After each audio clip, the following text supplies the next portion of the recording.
One evening, after eating the cake my husband brought home to celebrate our anniversary, I suddenly collapsed. It happened about half an hour after I ate the cake. Our daughter was scared and crying, begging for help, but my husband didn't seem to care. He just smiled oddly and said, "Don't worry, she'll be fine." Then, he walked out, leaving me struggling and our daughter in tears. I had a feeling he was going to tell someone that his plan had worked.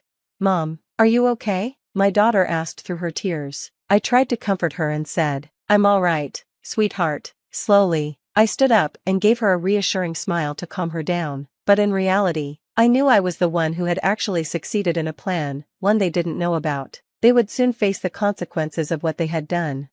I'm Mia, a 32-year-old office worker. I live with my 6-year-old daughter, Emma, and my husband, Ryan, who is also 32. We used to be a happy family. Ryan was once a caring husband and a loving father, but about a year ago, he started acting distant and cold towards me. I couldn't understand why. I kept wondering if I had done something wrong, but nothing came to mind.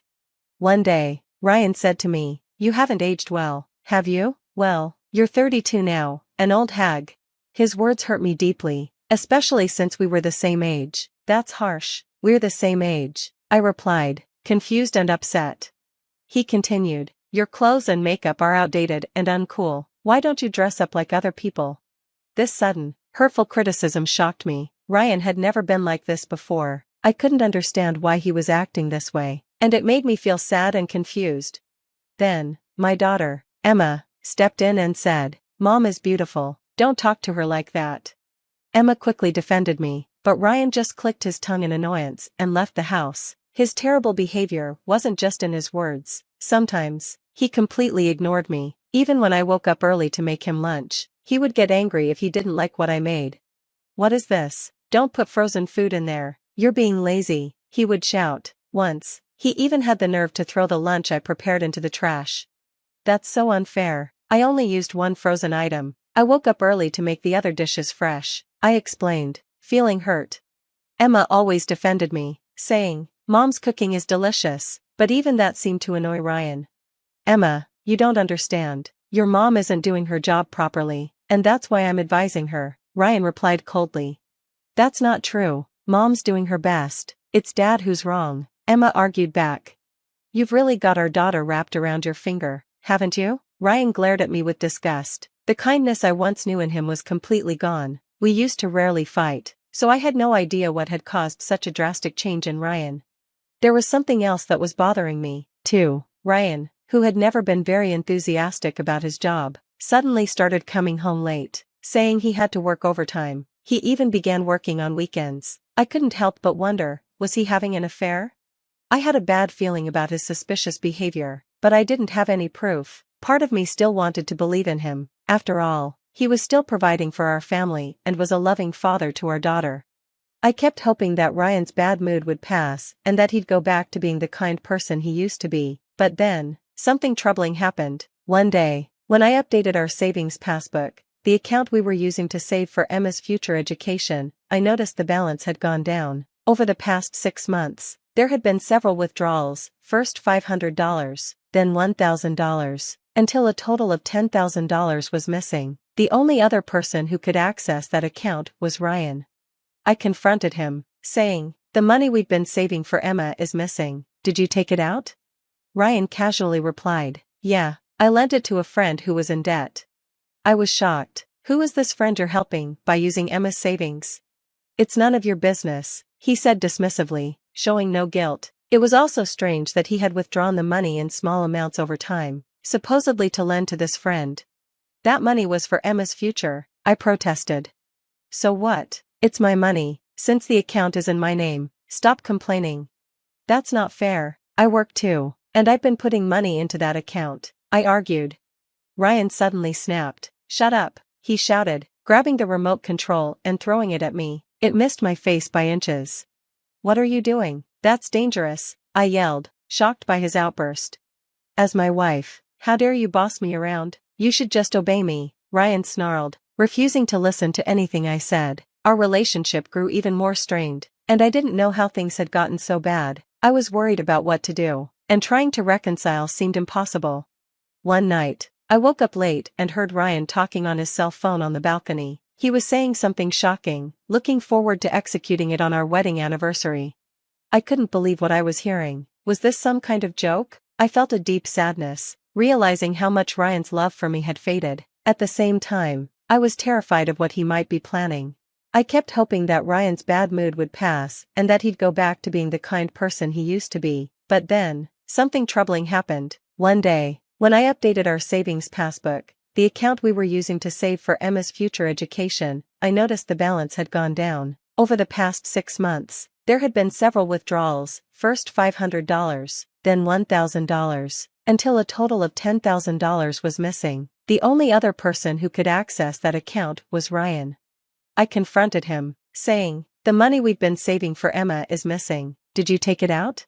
Ryan casually replied, "Yeah, I lent it to a friend who was in debt." I was shocked. "Who is this friend you're helping by using Emma's savings?" "It's none of your business," he said dismissively, showing no guilt. It was also strange that he had withdrawn the money in small amounts over time, supposedly to lend to this friend. That money was for Emma's future, I protested. "So what? It's my money, since the account is in my name. Stop complaining." "That's not fair. I work too, and I've been putting money into that account," I argued. Ryan suddenly snapped. "Shut up," he shouted, grabbing the remote control and throwing it at me. It missed my face by inches. "What are you doing? That's dangerous," I yelled, shocked by his outburst. "As my wife, how dare you boss me around? You should just obey me," Ryan snarled, refusing to listen to anything I said. Our relationship grew even more strained, and I didn't know how things had gotten so bad. I was worried about what to do, and trying to reconcile seemed impossible.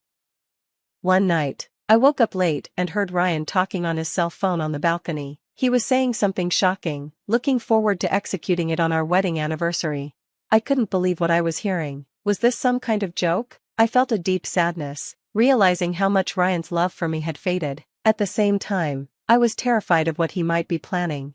But I knew that the bouquet Ryan chose wasn't just because it was simple and modest. He had other reasons for picking it. "Could you put it in a vase right now?" Ryan asked. "I understand. Thank you for the beautiful flowers," I replied, pretending to be grateful. After arranging the flowers and enjoying a pleasant meal together, it was time for dessert. The cake Ryan brought had 3 flavors: chocolate, strawberry, and cheesecake. Looking at the cakes, I deliberately said to Emma, "Hey, Emma, I want to eat the chocolate cake today. Could you let me have it?" Emma looked a bit surprised and said, "But I always eat the chocolate." "Okay, I'll let you have it this time." I noticed Ryan suddenly tense up when he heard our conversation. "I'll have the cheesecake," I said. Before Emma could take her cake, Ryan quickly stopped her. He seemed flustered and scrambled for an excuse. "Wait, the cheesecake has a little bit of alcohol in it. The shop assistant told me Emma shouldn't eat it." Ryan's panic was almost funny. He quickly grabbed the strawberry cake before either Emma or I could. "You're eating that?" I asked. Yeah, I love strawberries," Ryan replied, trying to sound casual. "That's new to me," I said, surprised. Meanwhile, Emma happily started eating her favorite chocolate cake. As I chose the cheesecake, I noticed Ryan smirking. He quickly finished his portion of cake. As I reached for mine, he swallowed hard and said, "It's tough when you stare like that. Why don't you and Emma go take a bath first? I'll enjoy my cake afterward." Ryan laughed it off and took Emma to the bath. As they left, I made sure to say out loud, "All right, time to enjoy my cake." When Ryan came out of the bath later, he glanced at the remains of the cheesecake I had eaten and his face relaxed with relief. 10 minutes later, I started clutching my chest and called out for help.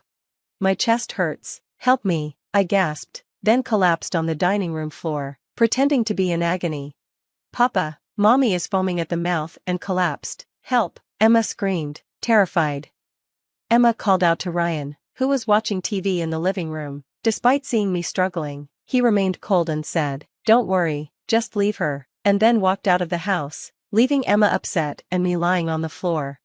I knew exactly where he was going. Once I was sure he had left, I stood up, just as I thought. I said, "Emma," surprised to see me recover so quickly, asked, "Mom, are you okay?" "Sorry, Emma, it was just a prank," I explained. Emma burst into a mix of laughter and tears, relieved that I was fine. Later, after I tucked Emma into bed, I heard the front door open. Ryan had come back home. He called out into the dark room, Emma, are you there? I brought Mama some medicine. It's going to be okay now. From the shadows, I silently stepped behind him and tapped his shoulder. What do you mean, it's going to be okay? I asked. Ryan screamed in shock and fell to the floor. Why are you still alive? He blurted out. He quickly tried to cover his tracks.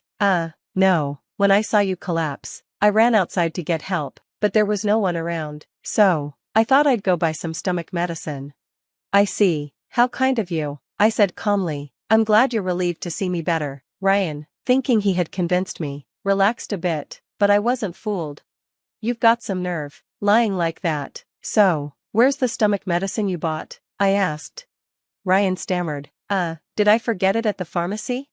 I shook my head at his weak attempt to lie. Then, without saying anything, I pulled my phone from my pocket and played an audio recording. On the recording, Ryan's voice said, "Soon, I'll be with you and the money. Is that flour really that dangerous? I need to make sure our daughter doesn't accidentally eat it." Ryan's face turned pale. "Where did you get that?" he asked, panicking. "About 2 weeks ago, you were on the balcony late at night, talking to someone on the phone. I overheard your suspicious conversation," I replied. "I recorded the conversation right away," I said. "But you ate the cake. You were foaming at the mouth and collapsed." "How?" Ryan asked, confused. "Of course, I wouldn't eat the cake knowing it was poisoned," I explained. "I only pretended to eat it. I kept the real cake as evidence." I showed him the cheesecake in a plastic bag. The foam was just meringue made from egg whites. You tricked me," Ryan shouted. "No, Ryan, it was you who tricked me. I found out about your plan when I checked your computer," I said.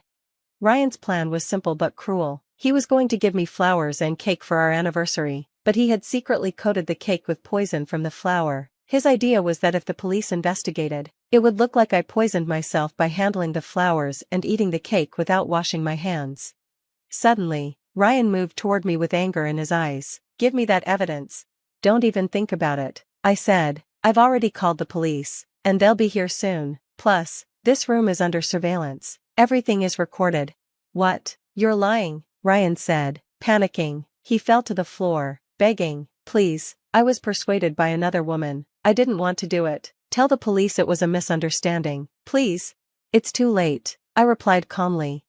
"But what about Emma? Don't you care that she'll grow up without a father?" Ryan pleaded.